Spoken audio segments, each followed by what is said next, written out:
તો આ કેસ પરત ખેંચાતા પાટીદારોની અલગ અલગ સામાજિક સંસ્થાઓના અગ્રણીઓએ સરકારનો આભાર માન્યો હતો।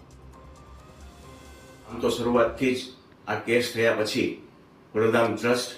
ગુજરાત સરકાર વચ્ચે તાલમેલ મિલાવી અને જલ્દીથી જલ્દી આ કેસો પાછા ખેંચાય એના પ્રયત્નો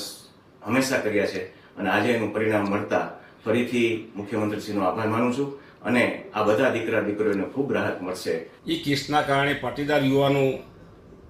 કોર્ટ કચેરી અને ન્યાયિક પ્રક્રિયામાં જે ગૂંચવાયેલા હતા અને આજે સરકારે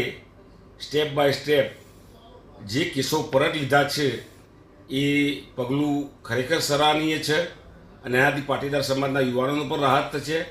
અને મારી સરકારને પણ વિનંતી છે કે હજી પણ કોઈ કેસ પાટીદાર યુવાનો પર બાકી રહી ગયા હોય તો એ પણ પરત ખેંચે। મને યાદ છે ત્યાં સુધી 1 મહિના અગાઉ મુખ્યમંત્રીશ્રીને પેન્ડિંગ કેસો પરત ખેંચવા અંગેની લેખિતમાં તેમજ રૂબરૂમાં મળીને જ્યારે રજૂઆત કરી